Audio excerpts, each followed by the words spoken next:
And so let me welcome in the Rizzard Lizard Wizard, Trolley. What's going on, buddy? I don't know. I don't know where this name came from. You're the one that decided to do all that. Perfect. All right, cool. Hi. Hey, buddy. How's it going? It's your boy, the Rizzard Lizard Wizard. Troll, welcome in. How you doing today? You seem like you're doing much better in terms of health, because I know you were going through the ringer all week.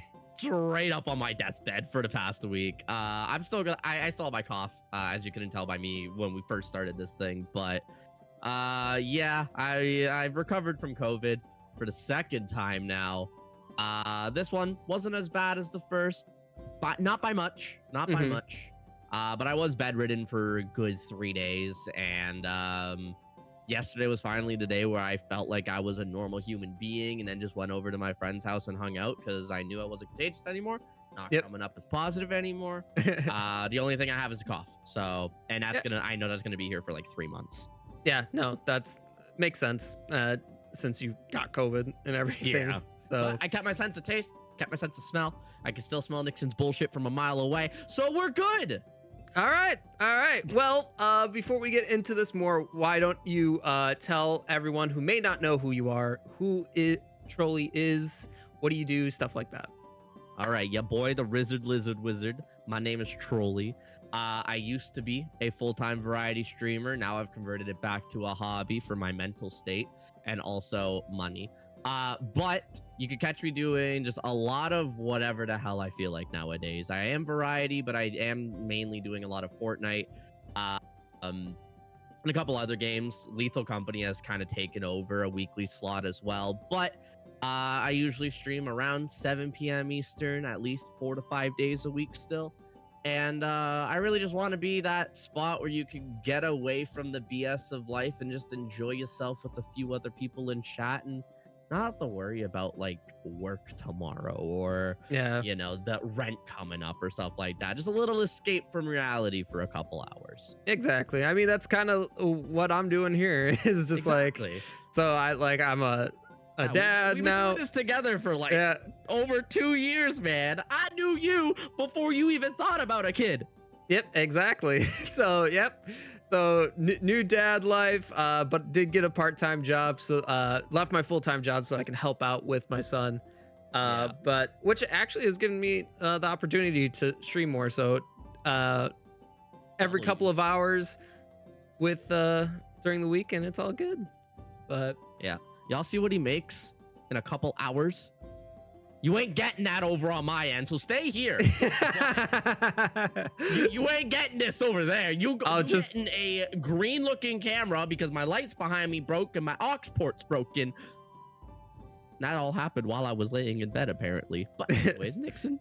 Yeah, it was just like, you're broken. Everything else is going to break around you as well. Yep. But that's my life. Now the other interesting question I have here in the intro part of the show is how does it feel to be on the other end of a podcast instead of, you know, hosting one yourself? How does it feel to be a guest on a podcast?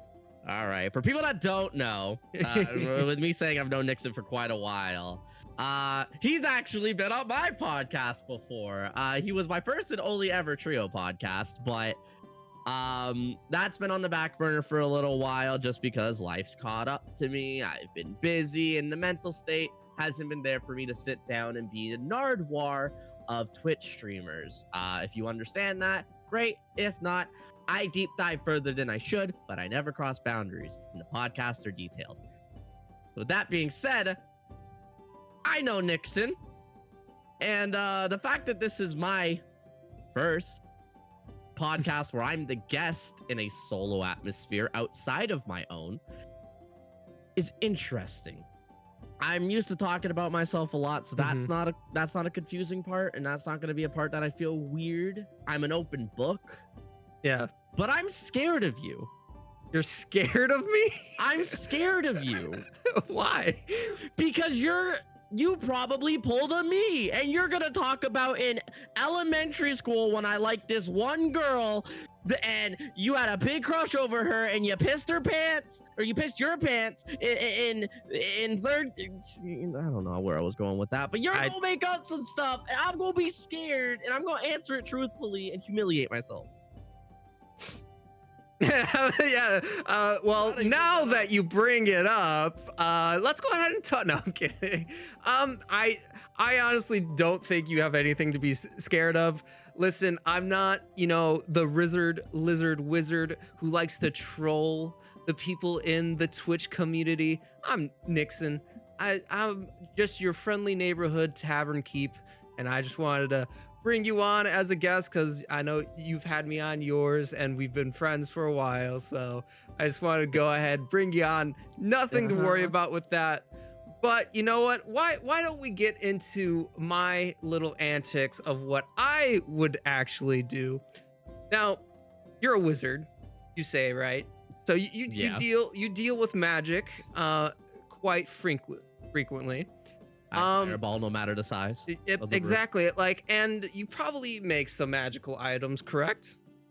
Oh no. Yes. Yep. Okay, cool. Great. So we're going to go into your wizard's workshop, and we're going to go ahead and create some magical items right now. All right. You ready for this?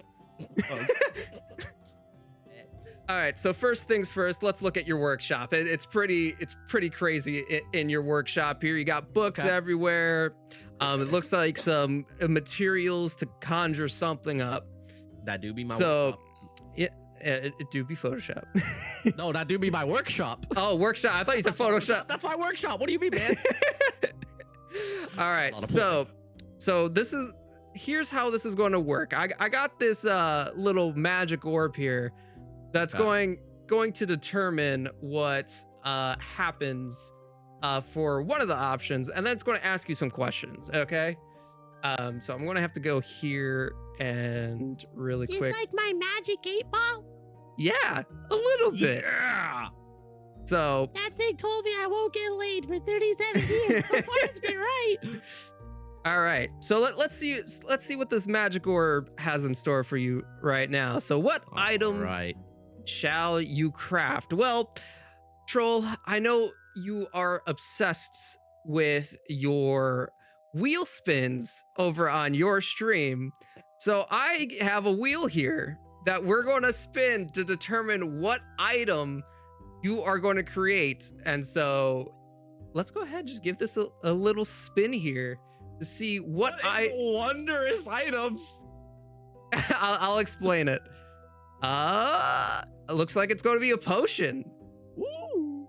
So we're going to go ahead and make a potion here, and I got a nice little graphic that will help people follow along what we're creating here. So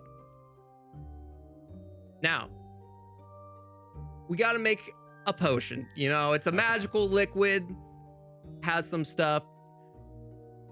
Yep. So let's go ahead and what enchantment are you adding to this item? So what effect happens when someone drinks this potion? I have to come up with this part? Yep. This is okay. Ooh, if I'm making a potion. Yep. And I need my notepad here. Do I have like a target in mind of like who's drinking this? Is it for me?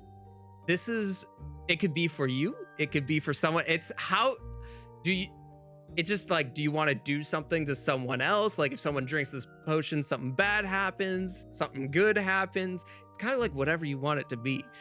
Okay. Ooh. You really taking somebody who's been bedridden for 3.5, 4 days, who has no brain, and he's gotta make an enchantment here. Okay, for a potion. I want this potion. First thing that came to mind is I want this potion to make their height fluctuate by 2 inches randomly. Fluctuates by 2 inches? Randomly. Okay. And this is like a reoccurring thing that has. Do I need to give a longevity to it? Nope, that's fine. That's Okay. we'll get into it a little bit more. Ahead of the game. I don't want to jump ahead of the game. Yeah, every 2 minutes randomly. This is the alternating height. You could end up being 10 feet tall, and then all of a sudden just shrink. Yeah, Listen, their Listen. height. yeah, their height. All I right. never said if it was length or width, okay? All right. Okay. So, that's interesting. I'll go. So, randomly adjust your height. Gotcha. Randomly adjust your inches. Yeah. Height. Now, so this next question we have here, describe the appearance of the item. So, what is like the color of the liquid? What you could even say like what the bottle looks like. Okay. So, go ahead and describe your item. So I think this has to be something that somebody takes quickly, right? You know, I'm an efficient man. People know that about me. And they know that I'm not going to waste my time just sipping on a potion for like an hour. I'm going to take it down in 2 seconds. So I need it to be about the size of a shot glass. Okay. Not in the shape of one. Okay. Size of a shot glass. I'm looking around to kind of get an idea. Yeah. I think it needs to be like an upside down dog's head. Size of a shot glass, and it's an upside down. Like, you know, the 2 eyes and the snout? Yeah, I need it to be about that shape. Upside down dog's head.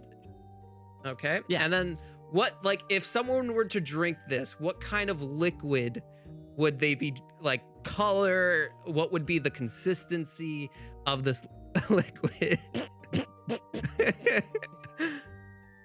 I think it's gonna have to have like a foggy kind of look to it. Okay. And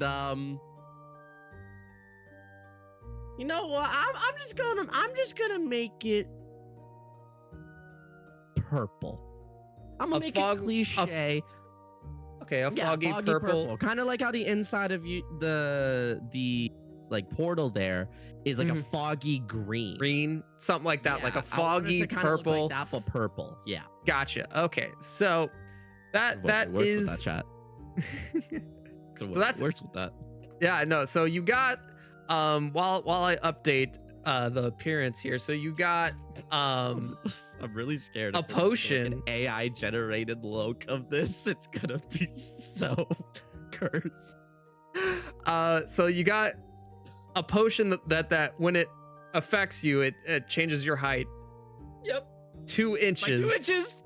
Up and down, randomly. you never know. You never know what's gonna happen, but it changes it 2 inches randomly, and then I'm drinking 10 at the a time. appearance is a I'm just gonna put foggy purple. Oh no. Foggy purple. Oh, Then no. I'll change. Oh, I might lose you for a second. I'm just trying to finish me.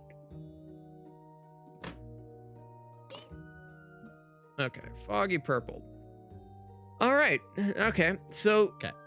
the next question that this orb has for you is, what is its purpose? So kind of clarify. It's kind of self-explanatory, but Yep. like kind of. No, I'll explain the purpose a little bit more in detail. So, Okay. for the homies like me who say you're 6 foot, but you're really 5'11" because your spine's compressing and you don't want to admit that. It's for us who want to randomly end up 6'1" or 6'2", sorry. You know, obviously. Or, you know, you don't have to worry about saying you're 6 foot and you just end up being 5'10". And you can't say that you're 6 foot at that point, or else you look stupid. So these are for my insecure homies who care about their height. It gets you off of that awkward zone and gets you to a more concrete, finite number. Thanks. See, I care for all my short kings out there. I am a short king. Exactly. See, this is why you could use it.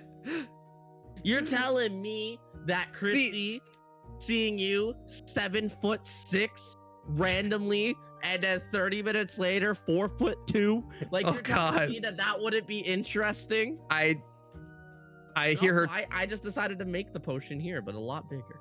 Oh, there you go.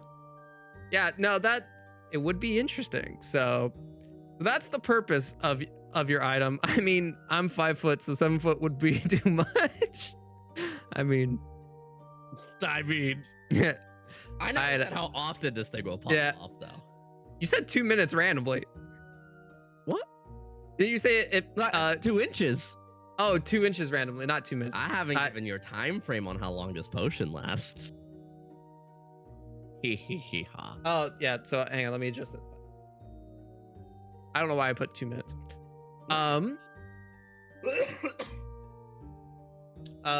What unique properties does your item have? So essentially, highlight any standout or unexpected characteristics that makes the item special, which I feel like you kind of explained in the appearance with the upside down dog. Hey, 2 eyes and a snout. But no, there's a couple other things to it. Okay. You would think with it being purple, it might taste like grape, or even more like a watermelon ice. Nope. It tastes like orange. It tastes like orange. It's meant to confuse you. Okay. And along with that, it's safe for all ages. You know what? Safe for all ages. Safe for all ages. You want a 7'2" baby? 3 months in? Go ahead. Your grandpa wanna be 2'3"? Go ahead. All right. Safe for all ages. No child lock.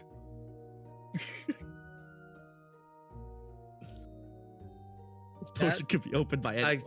Jesus Christ! Just randomly, I see my son grow and then shrink. Oh my God! Like he goes back to being like a newborn. Okay.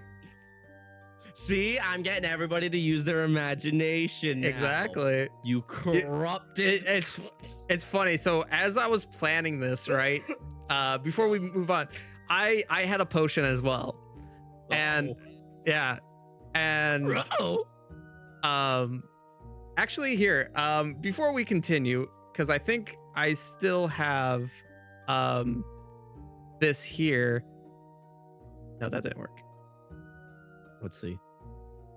There we go. That's my potion that I have. Ooh. That it can't. So essentially, it is a white liquid that has like these red wisps within it, and Okay. the potion bottle with the eyes is because when you drink the potion, it Wait, gives that's you. not in the drink?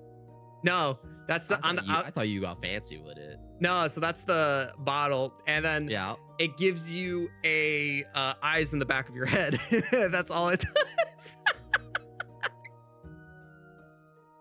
So you made this for Chrissy. But yeah, so that was the item that. That is actually really nice, though. Yeah, so it was just like I am now scared. No, I'm scared of mine. I can't wait. I can't wait to see what it comes up with. But all right, so now the next question is, yep, does your item have restrictions, limitations, or a curse? Limitations. Time limit. A week. A week? And it randomly procs every 10 minutes. Oh Jesus! Also, I realized I skipped one. I see that. There's So a wait, gap. You so, didn't showcase the book. So what was the restriction again? I'm sorry. 1 week time limit, and it procs every 10 minutes. So how many times would you grow or shrink? Let's pull up this calculator. I mean, I obviously know it off the top of my head. Yeah. You're growing or shrinking 1,008 times if you drink this potion. Jesus Christ. So you could grow if you natural D20 it and you get everything you want. You're growing 2,016 inches. Gotcha. Okay, there's a reason. 50-50 chance as well, but Yeah, this next question's kind of self-explanatory. Does your item require a specific activation method? Which it's pretty obvious you have to drink it. Through a straw. Drink it through a straw. I'm making this harder for you now. You have to drink this specifically through a straw, like a little. Even though I said I don't want to waste my time drinking this, and I could have down bag, but just you got to single suck it. Jesus Christ. I hate myself for that statement. Yeah, that was an interesting one there, buddy. Yep, I never thought those words would come out. All right, so we got all your characteristics in. All right, you ready? Are you ready? I'm as ready as I can. So your new magical item you created. Down dog. It didn't glass. So this is the first AI image that it came up with.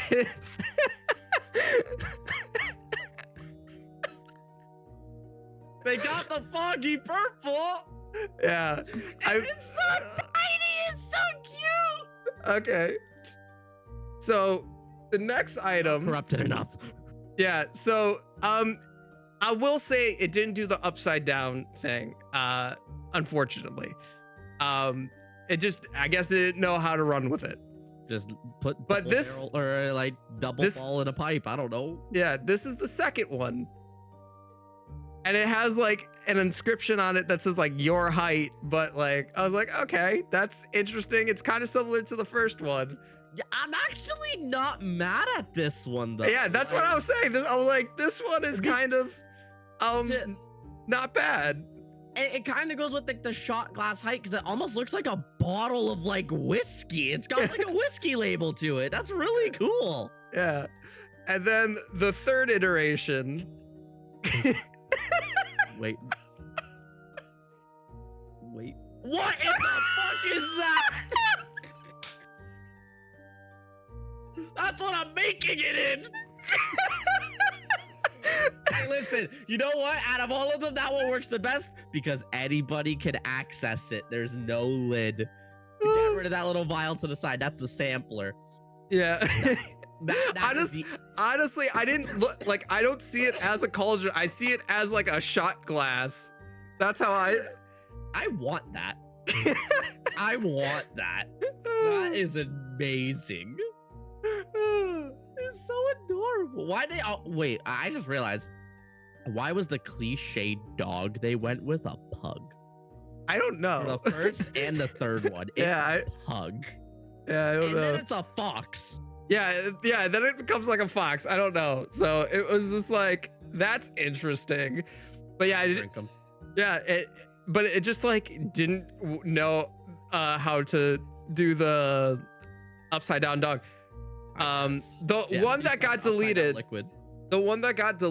it was a dog that was like face planted with X's over its eyes, and the whole thing was the shape, and the liquid was inside this like dead looking dog. So would have been perfect. I know. I was just like, I accidentally clicked regenerate because I thought I saved it, but it was like that with a dog. Yeah. All right. Perfect, man. That would have been perfect. Okay.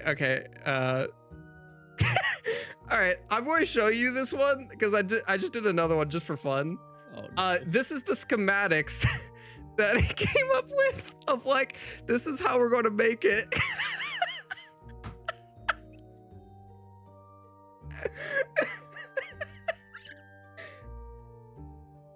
That is exactly what the potion does.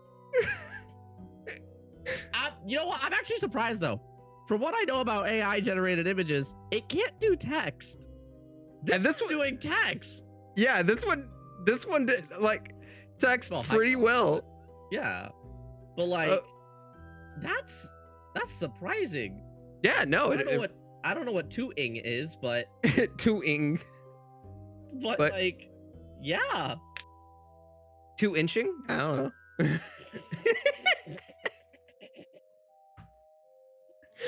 All right.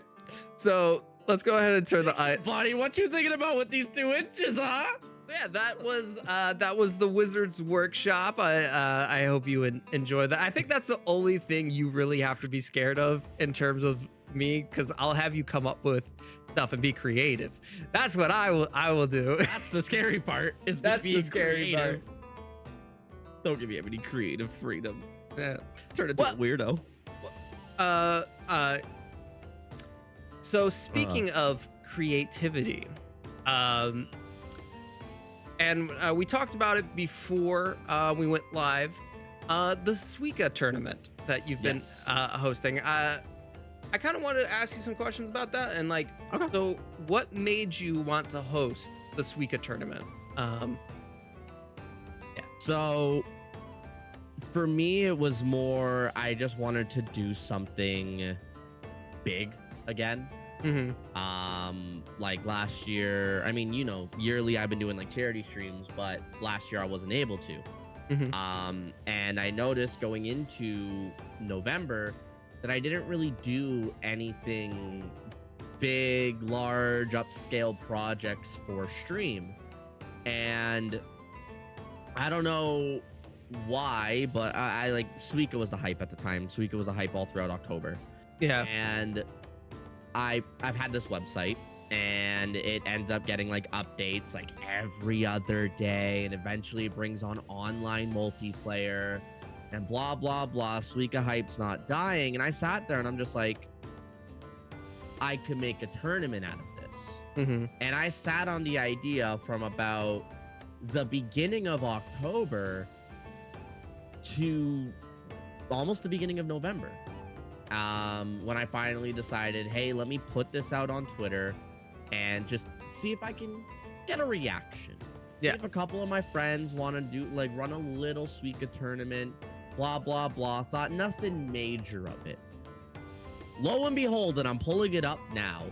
I posted out this tweet November 12th. I posted a tweet saying I want to host a Suika tournament at the end of the month. Need competitors. I want to do 16 or 32 people.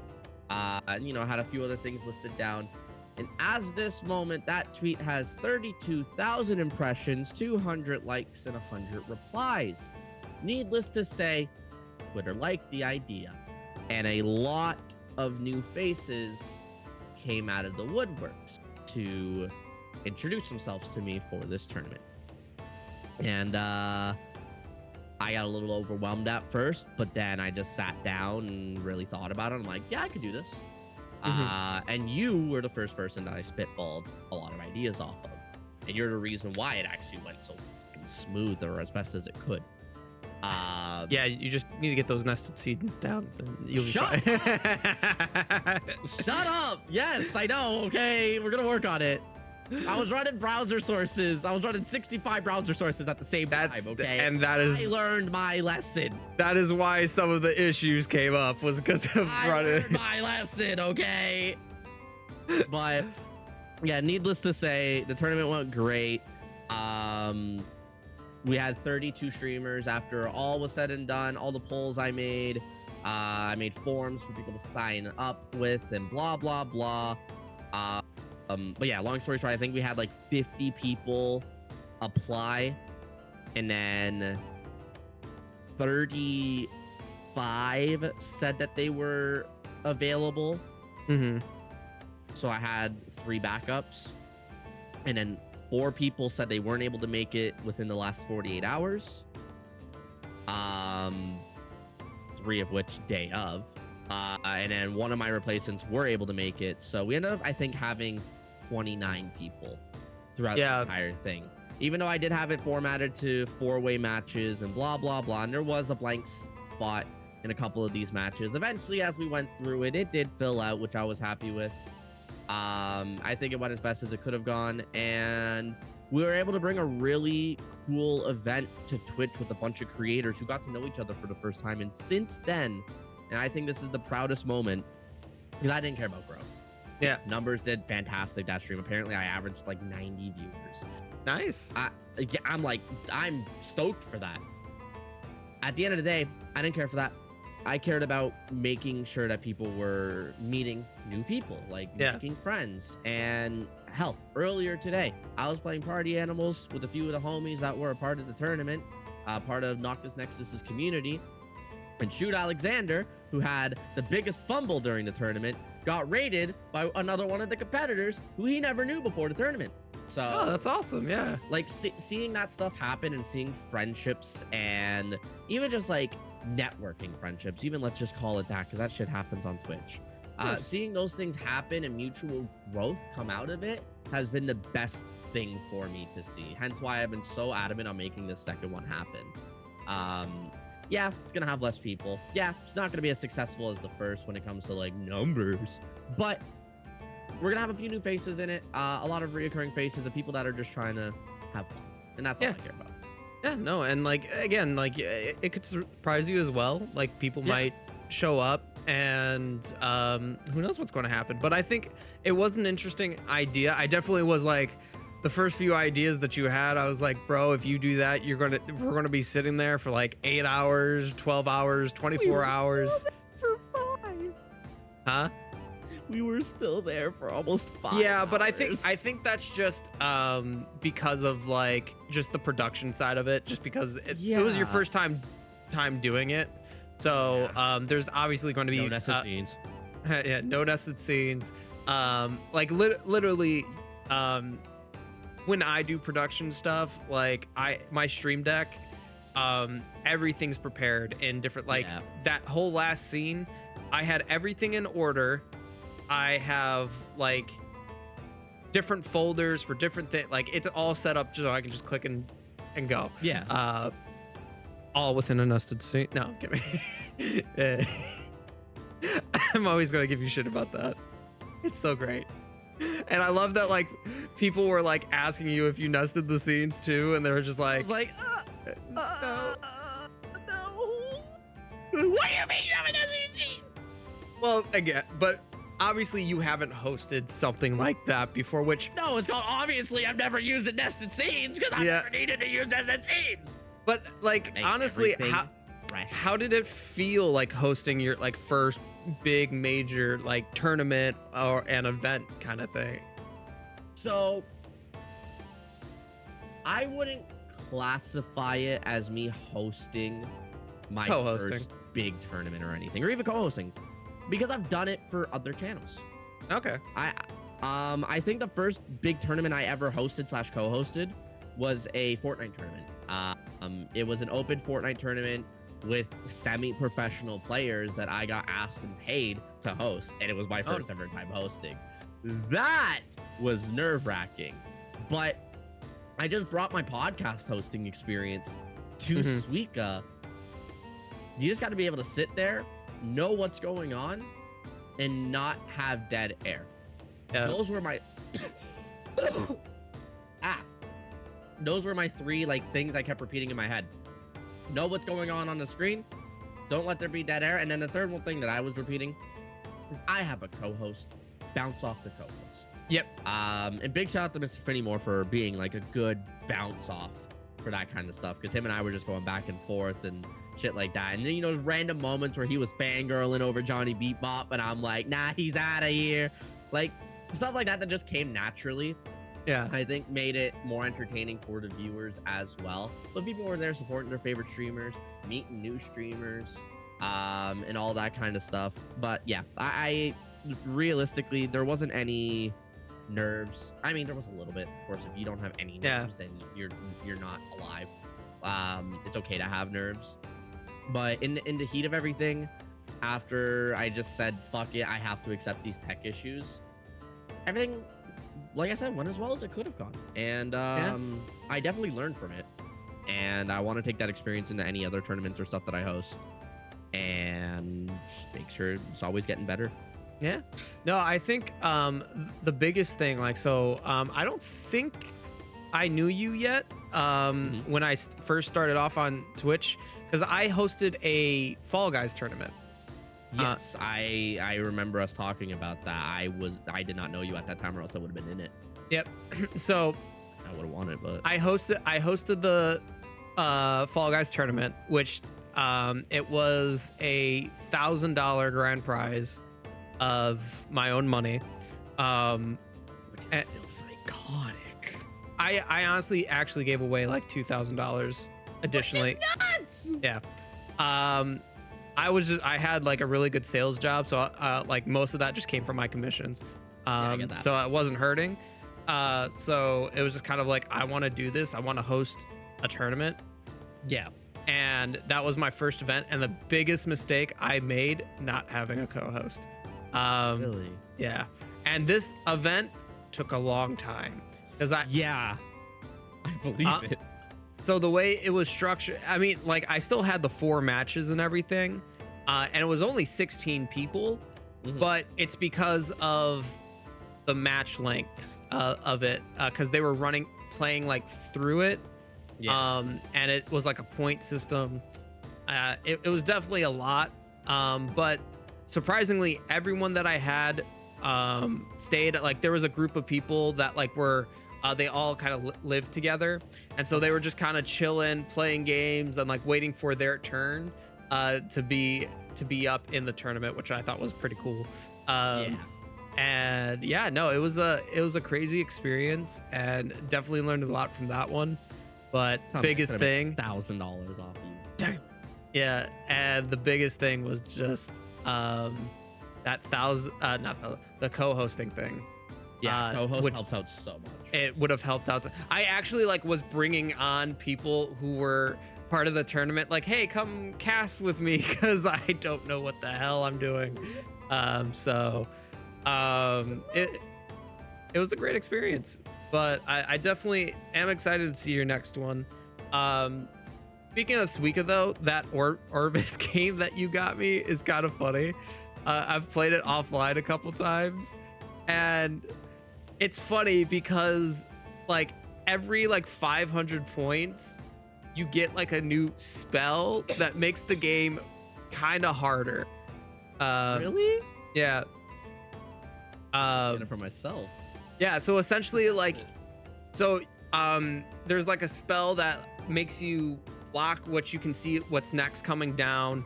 There's like something that switches the sizes of 2 different orbs. So if like, say in this case, like a watermelon, you had a watermelon up, it could switch with what's the very small one?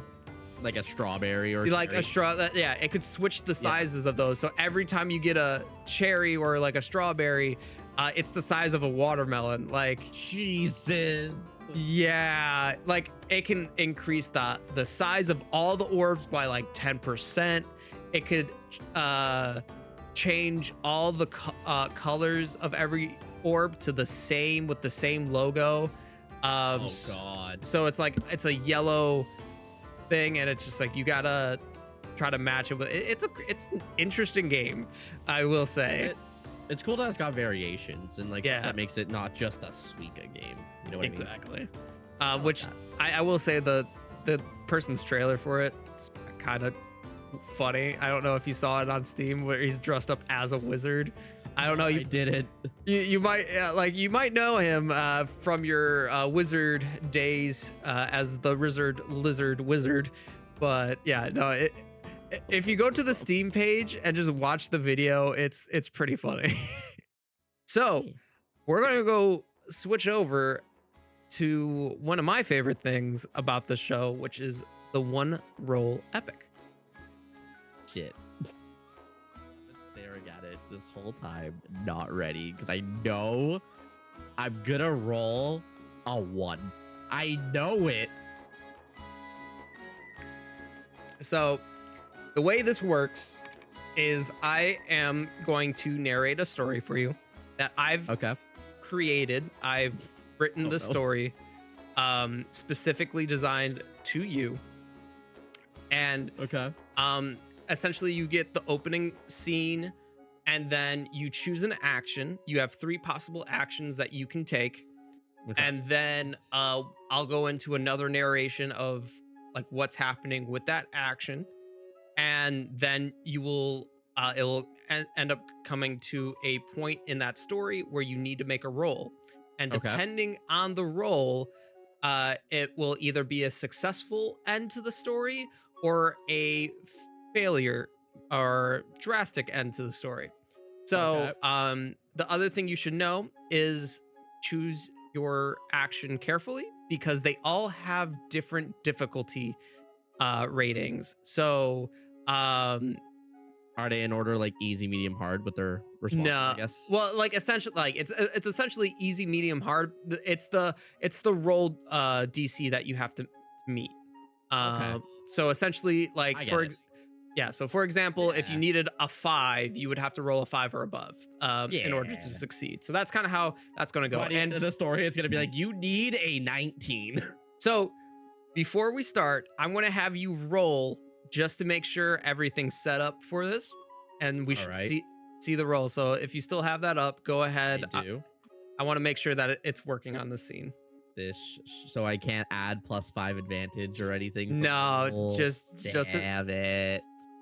well, it doesn't. It just shows me the D20. Oh, I just got my 19. Damn it! Did not count. nope. It's BS. It's BS. It's over my face. You made me waste the 19.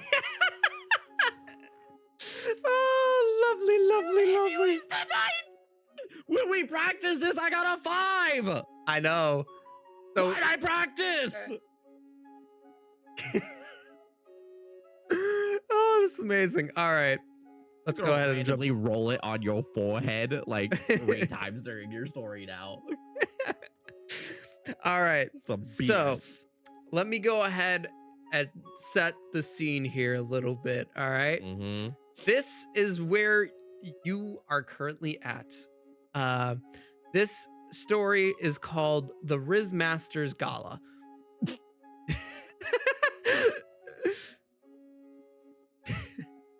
Okay. Yep. My cheeks hurt already from This is going to be interesting. All right. So, in the heart of a dazzling city, the Rizzmaster's Gala unfolds, an extravagant, magical gathering hosted by the charismatic and stylish Rizzmaster. The palace, adorned with shimmering crystals and kaleidoscopic lights, serves as the radiant backdrop for wizards and enchanters who converge annually to reveal in the mystique of magical arts. Amidst the radiant glow, Trolleyzz, the Rizzard Lizard Wizard, dons robes mirroring the iridescence of his scales, becoming an integral part of the vibrant tapestry that defines this magical assembly. The air is filled with the mingling sense of exotic potions and the distant strains of an enchanting melodies, promising a night of mystical wonders and an opportunity for Trolleyzz to showcase his exceptional wizardry. Everybody drinking that 2-inch potion. Yeah, that's what I was exactly thinking about. Everybody sipping on it, going. They're going along with the beat. Yep. As the gala reaches its zenith, the Rizzmaster takes the stage, casting a spell to make his voice resonate across the venue. He expresses gratitude for the attendees and announces a unique twist to this year's gala. Dear enchanters and wizards, tonight's magic extends beyond mere revelry. In a grand tournament, we seek the one with the perfect blend of charm, style, and magical prowess. The winner shall claim not only the title of my apprentice, but also one of my prized magical artifacts. Let the magical tales begin. Seizing the opportunity to showcase his abilities, Trolleyzz enthusiastically enters the tournament. The objective is clear. Participants must put on a magical display that not only showcases their prowess, but also embodies charm and style. As the Rizzmaster's proclamation hangs in the air, wizards and enchanters one by one grace the stage with their displays, all leading to the pivotal moment when it will be Trolleyzz's turn to weave his magical tale. Get it? I'm a lizard with a tail. So, now it's time for you in a circle. to choose what action you will take. So you can either choose to weave an illusory spectacle, you can challenge the Rizzmaster to a duel, or accept aid for this tournament. I know for a fact when you had these 3 options up, you're like, okay, he's gonna choose this one, but like, let's just add 2 more. I'm challenging the Rizzmaster. I'm challenging the Rizzmaster to a duel. I honestly, when I was coming up with these different things, I was definitely like, all right, this is gonna be interesting. All right, so you are choosing to challenge the Rizzmaster to a duel. Either. All right, let's see how this goes. In a daring twist, Trolleyzz contemplates an unconventional strategy to claim victory in the tournament. Rather than relying on illusions or yielding to darker temptations, he opts for a direct confrontation, challenging the Rizzmaster himself to a duel. The audience, captivated by the audacity of the Lizard Wizard, watches in anticipation as Trolleyzz steps forward with unwavering determination. The Rizzmaster, intrigued by the bold move, accepts the challenge with a raised eyebrow. As both wizards ready their staves, the gala's crystalline venue transforms into a magical battlefield. Hey, he accepted my duel. Sparks fly as spells are cast, filling the air with vibrant hues and echoing energies. The duel between the Rizzmaster and the Rizzard becomes a dazzling display of wizardry, casting a spell of suspense over the enchanted audience. Yet beneath the spectacle, a palpable tension builds. Too many big words for me. As the duel unfolds, it becomes evident that the Rizzmaster, with masterful control over his magical abilities, is gaining the upper hand. The crystalline stage lights up with the brilliance of his spells, each incantation more powerful than the last. Trolleyzz, caught in the vortex of the Rizzmaster's prowess, finds himself on the brink of defeat. No. In a climactic moment, the Rizzmaster prepares to unleash a spell of unparalleled magnitude. The audience, entranced by the unfolding spectacle, holds its breath. Trolleyzz, momentarily frozen in awe of the impending magical onslaught, faces the critical juncture that he will determine the outcome of the duel. The gala, once filled with lively chatter and enchanting melodies, now teeters on the edge of suspense. Oh no. Now it is time for you to roll your d20. Now, What a need. I'm not going to tell you what you need in order to succeed or fail. The tale will tell itself. So good luck. Big money, no whammies, no whammies. That is a 6. All It's right. right beside the 20. You're kidding me. It is. Right beside the damn 20. It is a 6. All right. About to reroll. Chrissy's rolling a d20. She got a 13. No, not fair. As Trolleyzz attempts to counter the Rizzmaster's magical onslaught, a misstep results in a direct hit. The dazzling spell wraps around him, momentarily obscuring him from view. As the magical energies dissipate, the audience gasps are met with an unexpected sight. Trolleyzz, instead of standing tall and proud, has undergone a bewildering transformation. His once formidable lizard form now embodies the whimsical appearance of a fantastical creature. Soft, round, and toddler-like, Trolleyzz stands with a simple, smiling face, his body taking on a hue reminiscent of a vibrant red. A peculiar circle aerial antenna adorns his head. Attempting to take steps, he waddles around clumsily, and to the surprise of the onlookers, he stumbles and falls on his face. The Rizzmaster, with a hearty laugh, declares that Trolleyzz has lost not just the duel, but also his Riz. The audience, torn between amusement and astonishment, witnessed the Rizzmaster's jesting proclamation. Trolleyzz, now in an unexpected form, struggles to stand on the crystalline battleground, the echoes of the Rizzmaster's laughter ringing in his transformed ears. The magical mishap leaves Trolleyzz grappling with a newfound toddler-like existence, and the Rizzmaster's amusement at his expense resonates through the gala. You were turned into a Teletubby. Did you turn me into a fucking Teletubby? Yes, I turned you into a Teletubby.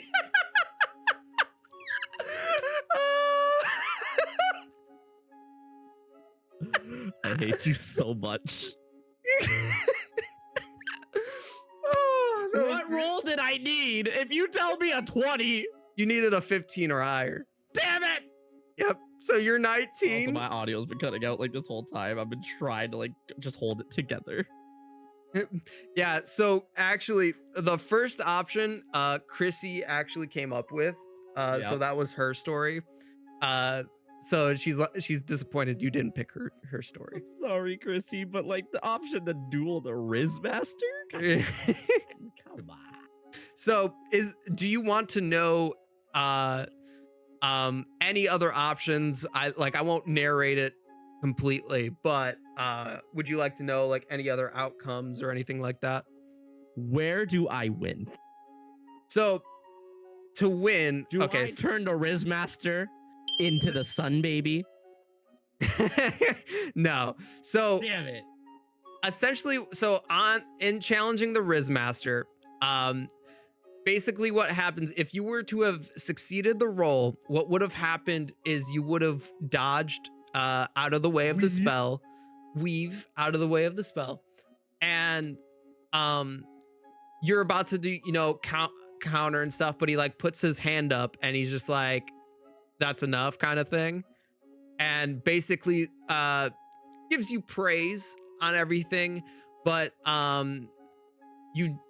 this was more or less of charm and style and more of just like showing off your wizardly prowess. So it was kind of like you made like a great spectacle, but like not enough to become the Rizzmaster's apprentice and win like the tournament. Essentially, the option that would have led you to where you win the apprenticeship and the prize would have been through Chrissy's story of weave an illusory spectacle. Okay. So essentially, in this spectacle, you transform the venue into like this fey region, and like people like transform into like things that they like aspire to be. Like you pull off this like really cool illusionary like spell, and essentially when you succeed, everyone's happy. Like it was the perfect blend of charm and style, because it's magical. Yes. And I think you're gonna like this part. I will narrate this part. A momentous pause follows, and the Rizzmaster himself announces the winner of the tournament, Trolleyzz.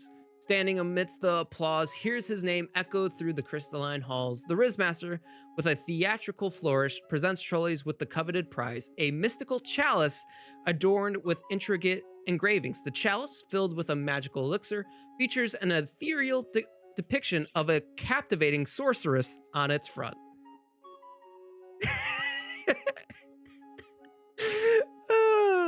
That took me a second. Yep. That's a fucking waifu cup. Yes, it is. That's exactly what it is.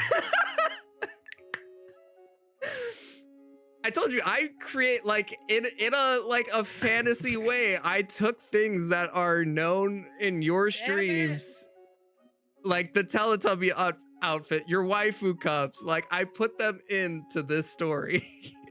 If you tell me that the third option had me turning into a maid and cleaning the whole gala, I would have lost it.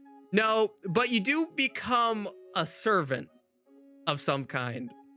So essentially what the third option is someone offers you like an orb that he says could help you in the tournament.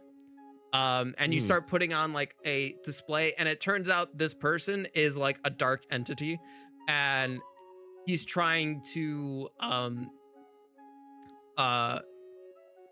take control of you through these dark magics and stuff, and like Giggity. yep. And on a successful roll, you would have like opposed it and like would have defeated him in a flourish, but like you would have been scolded by everyone in the gala essentially because of the fact that you tried to take a shortcut. And if you failed, the entity took control of you, and by doing so, you wreak havoc throughout the whole gala, killing the Rizzmaster and like causing a lot of casualties throughout the gala. And like it just becomes known in history as like one of the most terrible things that have happened in this realm. Okay. So yeah, those were the three options that you would have experienced depending on what you chose. You know what? I think I went with the right option, challenging the Rizzmaster. Yeah. Can never go wrong with a little 1v1 duel, even though I had gonna win. I had a feeling that you might choose that one, but I was like, also, I don't know you. You might like be like, I normally would do this, but I'm going to do this instead. Today, I'm feeling spicy. Let's exactly. Go magical. Exactly. So, duel every day. Yep, exactly. But no, yeah, it was business. And I'm sorry, go ahead. And so challenging the Rizzmaster was the hardest difficulty. It was the 15 that you needed. The number 1 was the easiest at 10, and number 3 was kind of in between those at a 13. Okay. So that's kind of how I typically don't have anything be higher than a 15, because like most of my guests will probably not be D&D like people, or it might be the first time like being introduced to something like this, so kind of like being it sort of simple. D20. I switched. we don't talk about that roll. Sorry, buddy. We don't talk about that roll. But Chrissy said for your story, at least you would have been remembered. Yep, as a Teletubby. Yeah, which I was really like, when I was thinking of this story, I was like, okay, challenging the Rizzmaster, I think that's like a really go-to one that I could do. But I'm like, what happens? What could happen like if he hits you with this? Like, I knew the easy thing of like on a success, you know, you dodge it, and then he kind of just like is like, yeah, you don't win. But I'm like, on a failure, what could I do? And I was like, Teletubby, and just described it in a way that didn't outright say Teletubby. Yeah, I get that. It was the smartest way too. Yeah, and part of me was hoping that you would have chosen number 1, and so like I could have narrated Chrissy's story, because it is really cool, and also just have you succeed and get the waifu cup. I don't know, man. Turning into a Teletubby is kind of a little more iconic, but I could never go wrong with winning a waifu cup. So. Yeah, no. I'm drinking out of a giant jug that says waifu cups. Yep. It was great, and like I love coming up with these stories. Like this is me essentially practicing to eventually become a DM one day, like host my own like campaign and stuff, and yeah. But I genuinely think like you'll be really good at. Yeah, I think I'm getting better at too. I mean, like I've been using Threads way more than I have Twitter, and I'm actually seeing a lot more like interaction on Threads that I do on Twitter. Really? Yeah, I've had 3 posts now in the last like 2 weeks that have gotten over 50 likes, bunch of replies, and like one of them that keeps like I can probably look at my phone. Yep, holy shit, I have like 13 notifications right now from Threads about one of my posts, and Holy shit. and it was like talking about being a DM and asking for advice about like running a campaign, like how did people get into DMing? And so many people in that community are just responding, giving me advice, and like it's so cool to hear and everything like that. So like I'm really excited about it, and I really do like Threads a lot more than Twitter, honestly. Okay. Yeah. I'm gonna have to look into using it a little bit more because I just kind of like have it. I don't look at it. Yeah, like it's crazy. So like you can use a hashtag, like one hashtag, and that like makes a topic for your whole post, and it kind of pushes that to people who are like looking through that topic or have talked about that topic and stuff. Huh. So you kind of like my algorithm is people who are all D&D, who are like Twitch streamers and stuff like that. And like Twitter, I have like 180 followers and stuff. Yeah. In the matter of like 2 weeks, I already have like 200 something.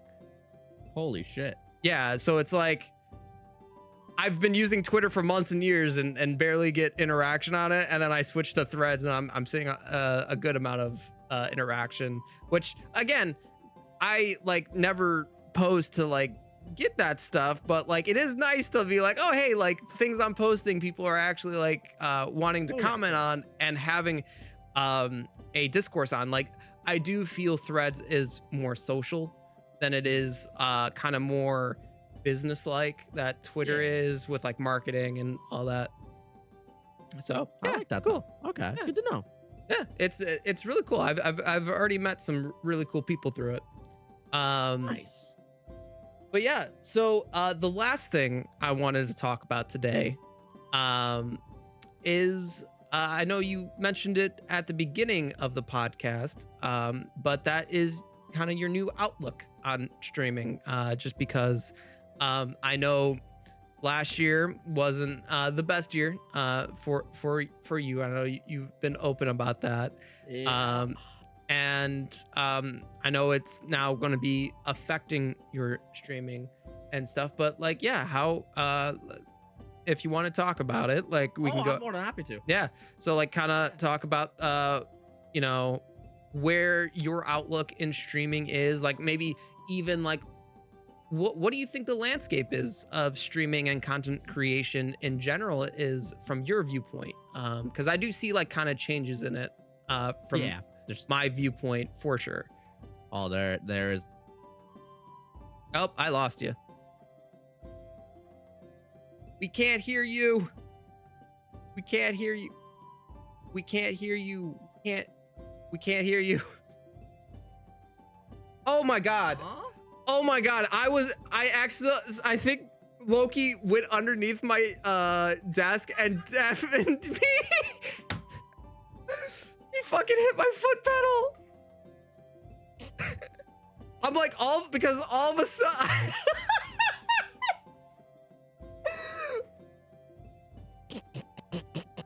Nixon, I'm so sorry. you had me thinking I was a schizo for a minute. I was like, am I just talking to myself here? Like, can he actually not hear me? I pulled up stream and everything. I'm like, I can't hear myself. I know. I was like, what? Like, what's going on? Like, what? Forget. My dogs are just walking underneath me, and I'm like, and it was funny because it started as soon as you started going on about what you were talking about. That's great. And so I was like, I think your mic just cut out because like, I don't know what the hell happened.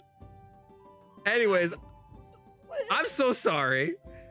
Not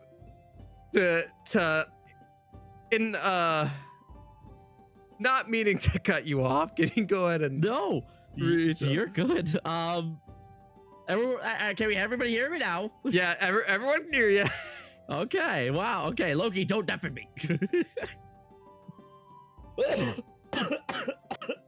All right, round two. Round two. The landscape of streaming has changed like so much in the past 2 years, and I don't think it's for the better. Mm-hmm. To kind of go over my like POV first of streaming and shit, Yeah. especially like where I'm taking it.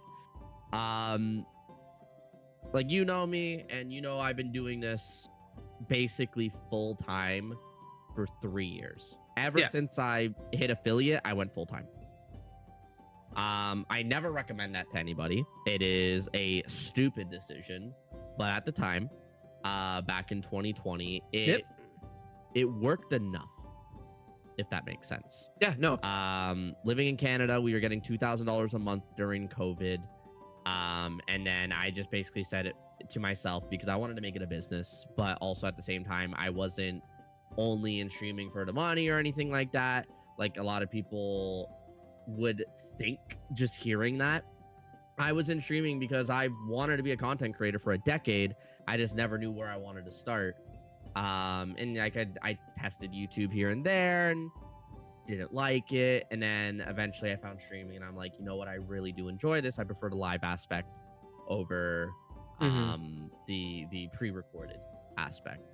So for me, I said, if I can make rent in 2 months without begging for money and just being a good streamer, networking properly, having new viewers come in, blah, blah, blah, blah, blah, like the standard streaming stuff, I can make this a business. My plan B, it stays as a hobby, and whatever comes from it, comes from it. But I made rent in the first month, and rent was $600. Like, it wasn't like a couple $100. It was $600. It was definitely an amount that was going to be challenging to reach, but I'm open about my numbers and shit, and I'm happy to say that at one point within the first year, I was making close to $2,000 a month off of streaming, on top of the $2,000 a month I was making just from sitting at home, not being able to have a job. So from there, I was just like, yeah, you know what, I could do this full time comfortably, and I was making like a lot of content. I was giving away a good amount of money, and you know, I was doing like massive Pokemon card openings and investing into like my hobbies of pop vinyl collecting and stuff like that. And you know, like I was good financially. I wasn't smart financially, but I was good. And at that time, I grew to, I would say, the largest CCV I've ever had. Just after a year in, I was averaging just about 25 viewers, like, consistently. From there, and this is why I say in the past 2 years, ever since COVID pretty much, quote unquote, fully cleared up, Twitch has gone downhill. And I do believe it started off with just viewership drop. That's natural. That was expected. But we did not expect it to hit as hard as it did. Twitch, for a lot of us, was at its peak when we started, and we got used to that quick.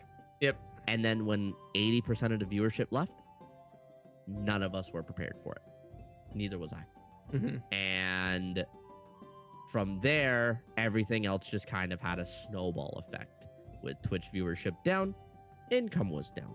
With income being down, less big events on stream. With less big events on stream, lower viewership. Really only the core was sticking around. And some people only pop in for certain things. And I was trying to find what I enjoyed doing more. After a while, I cut out Warzone. People were only there for Warzone sometimes. I stopped playing Need for Speed. People were only there for Need for Speed. So eventually that 25 average viewership dropped down to about 10. And I was, there's nothing wrong with a 10 average viewership. There's nothing wrong with a 5 average viewership. The fact that you are having X amount of people sit and watch you and listen to you and talk with you and, engage with you. Put that same amount of people in front of you in a room. No monitor. You're just talking to them. It's intimidating. It's also flattering that amount of people will want to sit and look at you and talk to you. And sometimes it's daily. And I was streaming for 7 days straight. I eventually converted that down to 5. And now it's just kind of like a sporadic 4-day schedule. But what I learned over the 2 years, to get over to rambling a bit, was as much as Twitch at the time was sustainable for me, I should have ventured out a little bit earlier and quicker to other sources Now I was uploading offline content to TikTok and YouTube and Instagram Reels, and they were doing all right, and they were gaining numbers, and I was gaining some followers on those platforms as well. Like nowhere near my Twitch, of course, because Twitch was just my bread and butter. But then like Kick came around, and I decided to give Kick a little bit of a shot. I hit affiliate, relatively quickly with the help of some other streamers that discovered me and liked me. And now it's just like, now that multi-streaming, it's the only good thing that Twitch has done in the past 2 years is actually allow multi-streaming to non-exclusive contracts. I think just all streamers nowadays have to test every single exposure source that they can get their hands on. Yeah. Right? You're talking about Threads. I'm not utilizing Threads. You are, and it's helping you so much. I mean, it's a good, so like you and I kind of have like a similar mindset when we first started, because I started back during COVID because, hey, I wanted to be a content creator. Where should I start? I was like, oh, maybe I should stream games. Yeah. And I went there. And from there, started streaming on Twitch and kind of took off in a good way.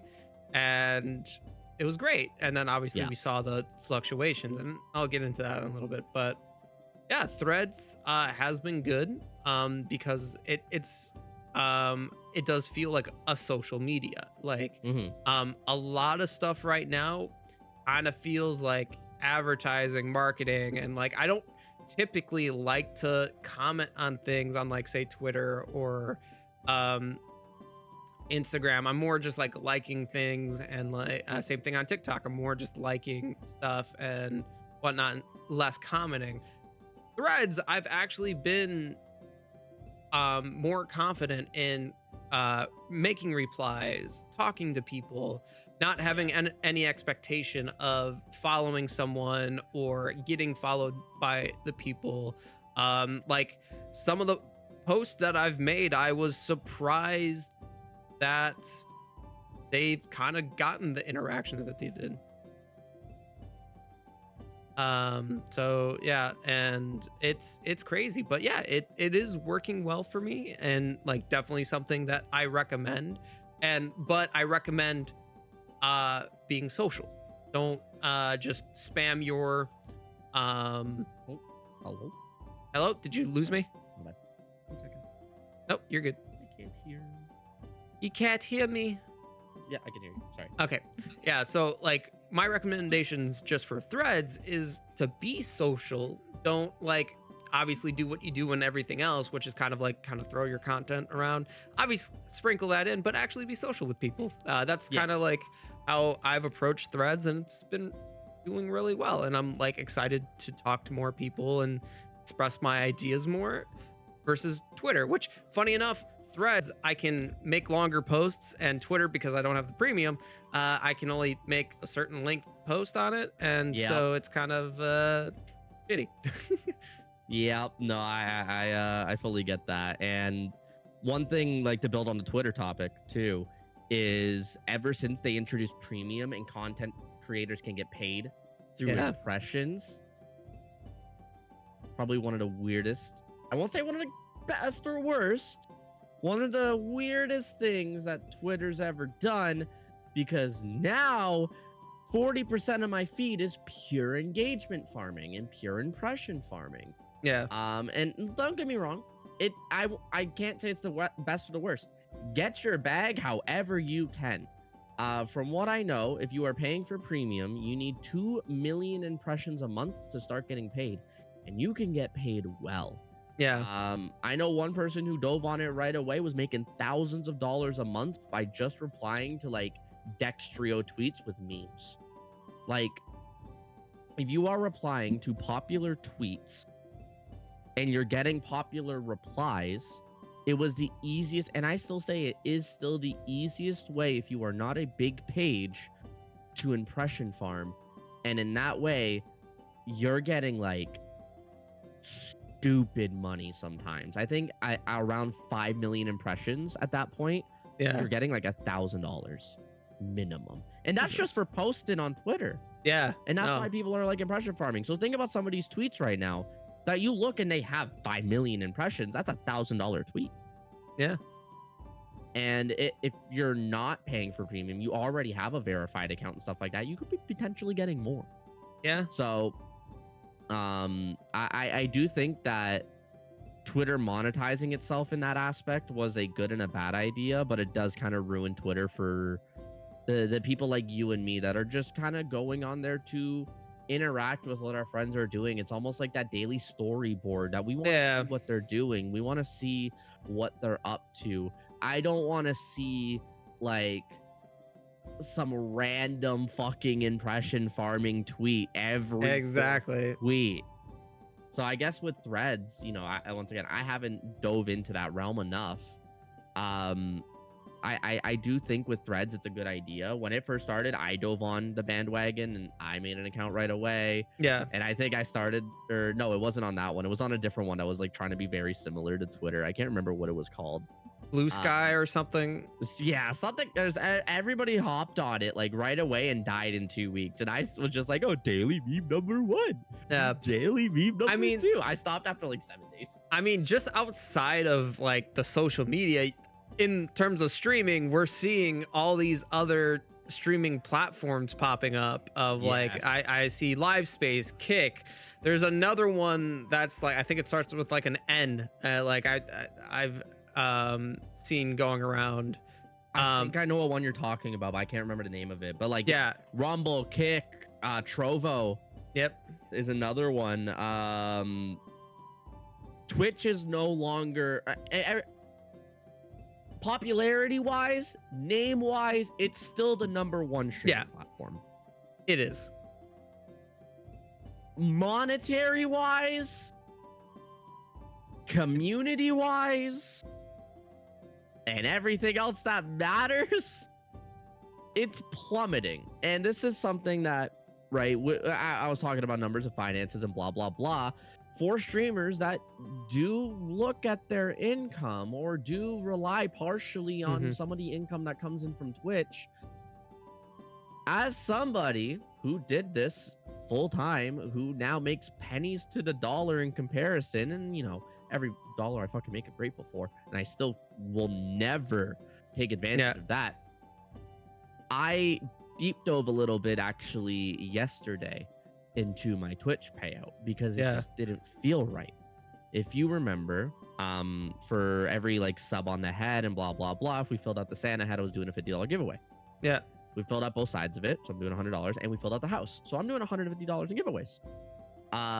But it was all out of the Twitch payout, and then of course the charity donation on top of that. I had 100 subs at the end of the month, so 100 subs were on that payout. Once again, thank you so much to everybody who helped with that. You know, your standard affiliate split is a 50-50, right? So is mine. It's no different when it comes to affiliates. I mean, it's everyone's now. Yeah. But why am I now getting only $1.60 a sub? Yeah. So I found out Twitch has now started to tax a lot of the income that streamers are getting. I am losing 28% of my payout to taxes to a different country. Yeah. I'm not happy about that because if I'm being 100% honest without saying the full value, it's over $100. That's 2 of the giveaways. So, yeah. It kind of bites the charity donation a little bit more than I wanted it to. Yeah. But overall, thankfully, there is still enough to cover the giveaways, and there is still enough to do at least the charity donation minimum that I had. But at the end of the day, if this is going to continue every single month now, it's not that appealing to sub. And I've already, you know, I've made a vocal with a couple of like the core members in the community, and they've even said like, is there even a point anymore to sub? Like, Yeah. Just turn on 7TV, throw all your emotes on there, and then everybody in your community, if they have 7TV, can use your emotes for free. And if they want to support you, just donate the $5. Like, that's the state that Twitch is in, and that is sad. Yeah, Like, no, and it is tough because obviously Twitch recently had like the over 500 people layoffs. But Dan Clancy also publicly admitted on a stream like 3 days ago, Twitch is running at a negative. He's like, Amazon has been very generous in the support of Twitch. Yeah, But Twitch is running at a negative. Fires 500 people.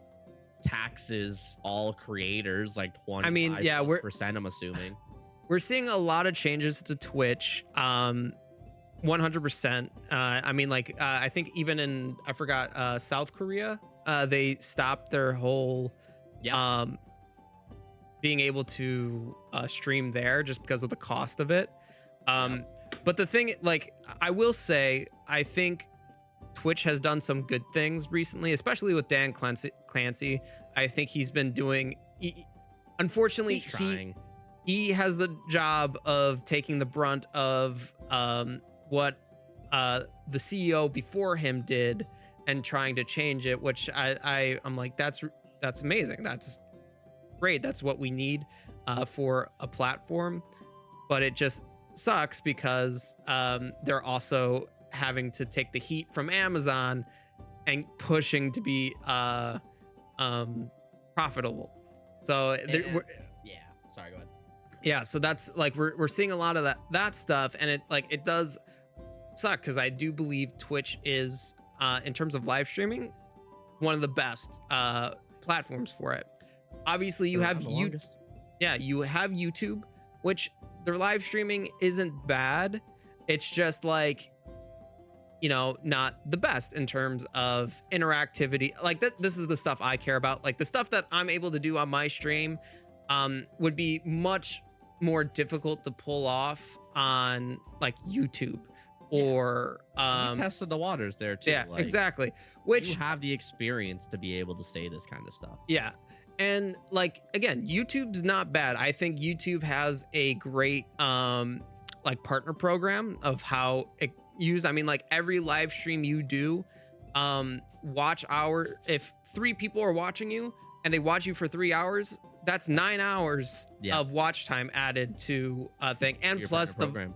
And then the VODs, obviously, if you get people watching the VODs, there's more hours. So it is great in terms of that stuff. It's easier.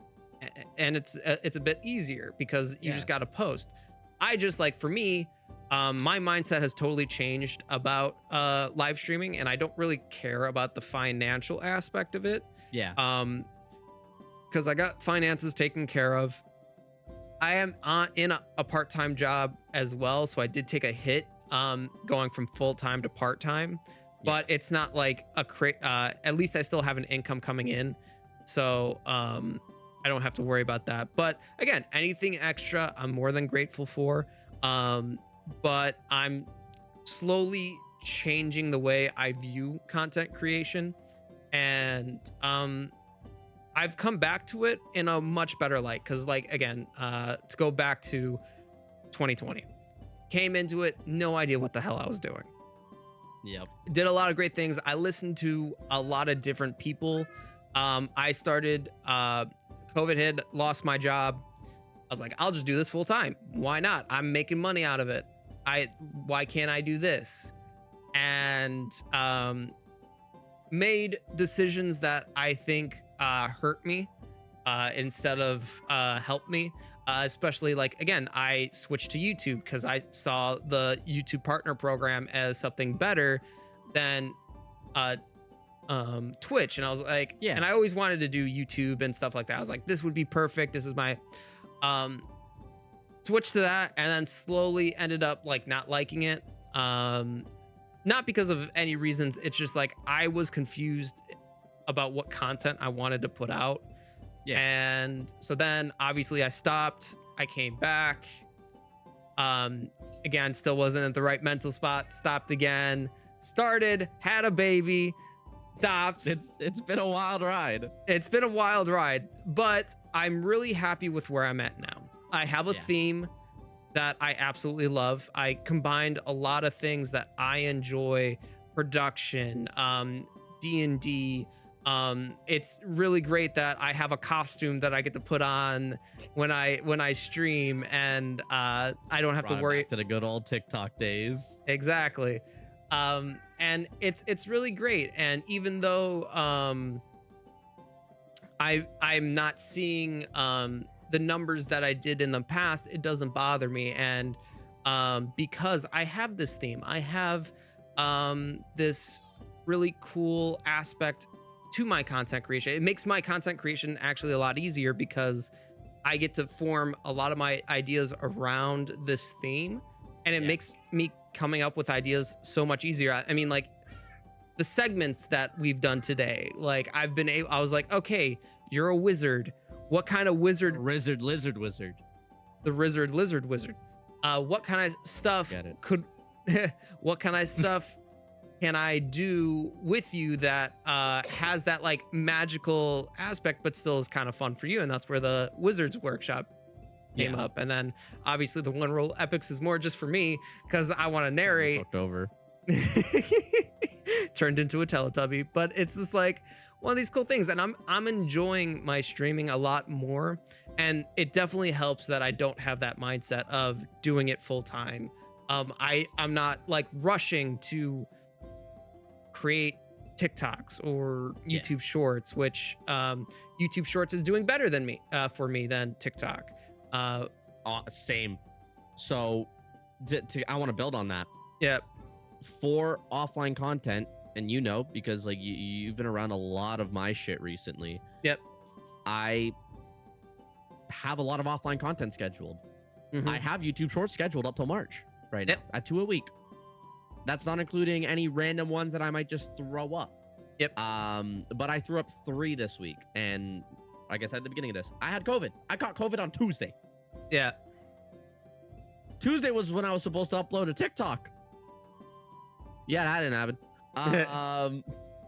I have everything on a drive right now that I can access from my phone that I could have uploaded. Yeah, where was the energy? Where was the motivation? Yeah. Nowhere. But guess what's scheduled? YouTube Shorts. Because you can schedule YouTube Shorts a hell of a lot easier than you could schedule TikTok. A TikTok, yep.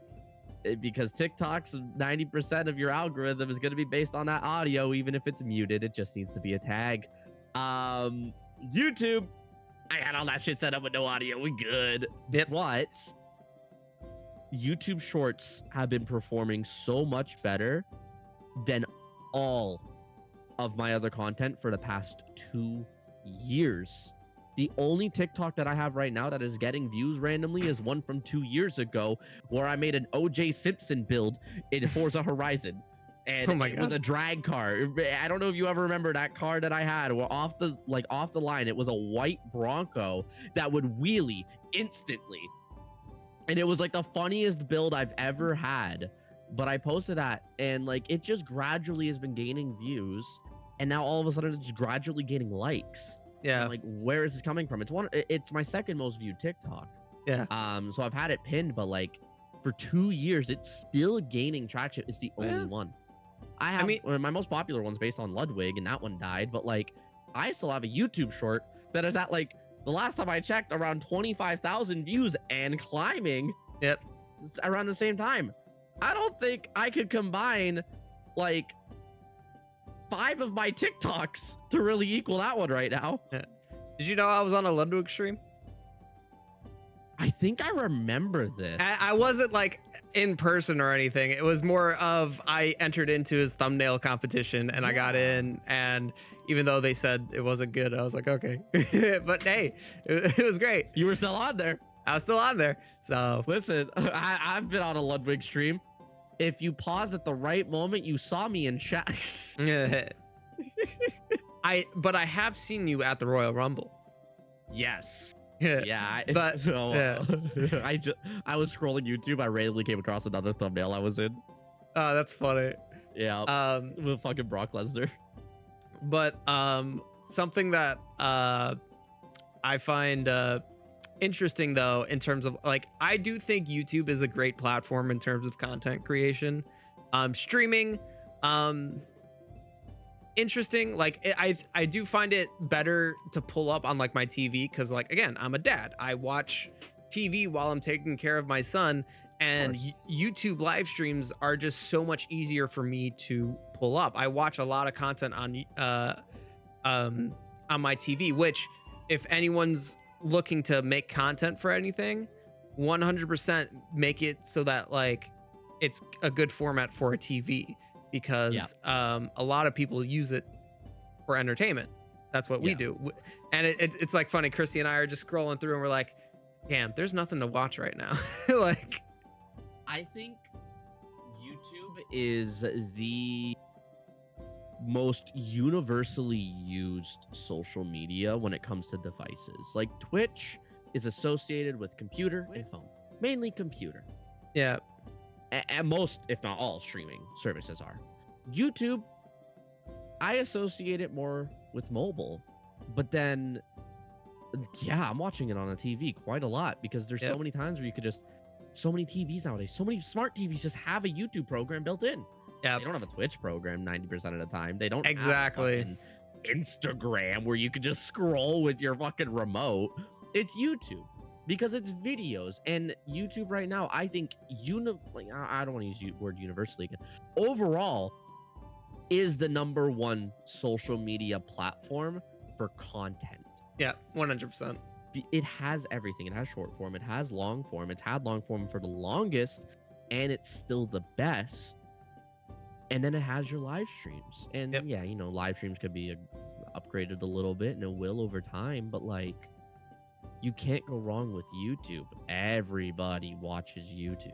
Yep, exactly. So, I mean, and for me, like, I know something that I'm doing is like, I'm just building everything on Twitch. And if one day Twitch just dies, then I'm all right, I'll switch to YouTube.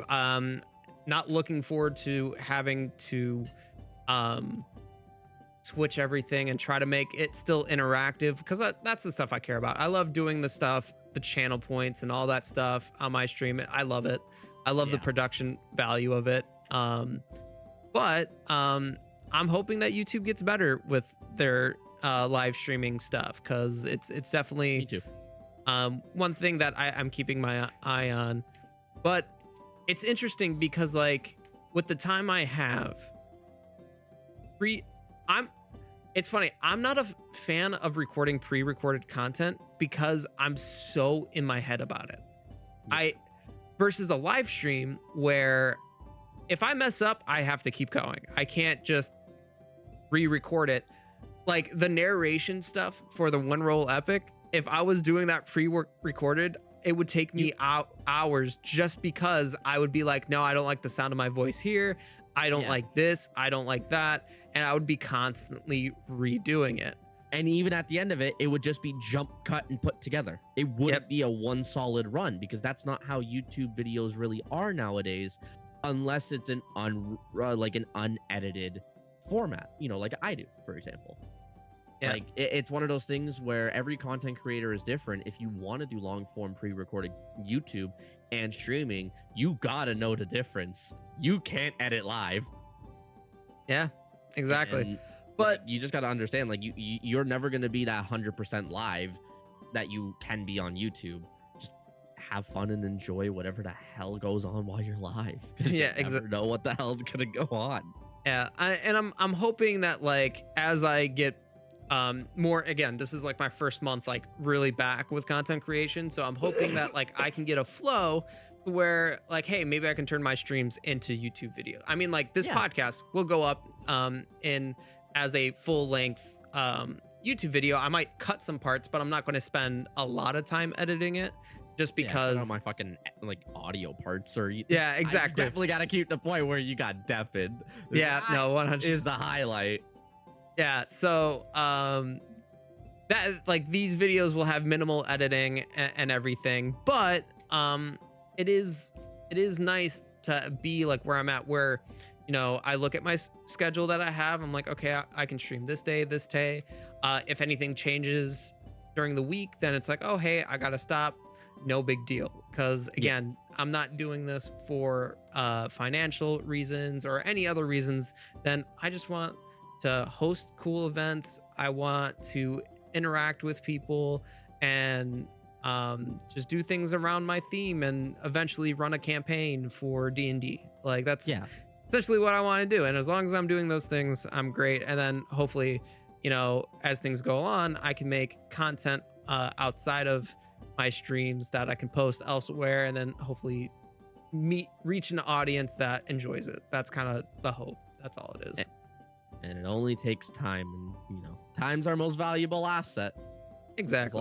As long as you know that it's gonna take time, then just, you know, keep investing it and see where it goes. And I know, like, from knowing you for so long, you have that mindset already. You don't have to worry about it. Yeah. With this being your first month back, like, brother, this has been incredible. I give you so much praise offline, like, and online, stuff that you might or might not even hear. Like, there's so much praise that is deserved, that you like that is given, to where once you get noticed, once you get like acknowledged in this niche that you have given yourself, that's when you're gonna fucking explode. You're like, people are going to know you. People are gonna know about the Tavern Talks. People are gonna know about how you turned me into a Teletubby. But overall, like, it's gonna be one of those things where you can turn this passion that you have created properly into the larger scale entertainment form that people are going to be looking for, especially in the niche of D&D. It's not a small niche. Oh, no. Like, the community's there. You just got to make yourself known in the community. Yeah. You are easily on your way to do that, especially like if you're saying with threads popping off and stuff. Yeah. Like, that's just step one. Yeah. I mean, the crazy thing about D&D that people in the Twitch space, besides people in the D&D community, do you know Critical Role? Critical Role? Yeah. I only know Moist Critical. So during 2020, like, remember when those like people's Twitch payouts were leaked? Like the big top streamers and everything, like all their payouts were leaked. Okay. I think I remember what you're talking about. Critical Role was on the top of that list. Jesus. Yeah. And the crazy thing is, Critical Role has always been allowed to multi-stream to YouTube. Huh. Yeah. Like, all these things that people have been like complaining about Twitch and all that stuff. Yeah. Critical Role has been able to do it. That's crazy. Yeah. Like, the difference is like with Critical Role, on the YouTube side, you can't chat. They have it disabled. You have to go to Twitch in order to watch it. And then that's fair though. Yeah, no, 100%. That's probably like in a contract stuff, but like, yeah, they are one of the, like, I love their stuff. Again, I watch them, and they stream once a week. Wow. Well, their main show streams once a week. They'll have like things on the side sometimes. Like, they just released their own like tabletop role playing game, and like they'll do like a podcast thing called Four-Sided Dive.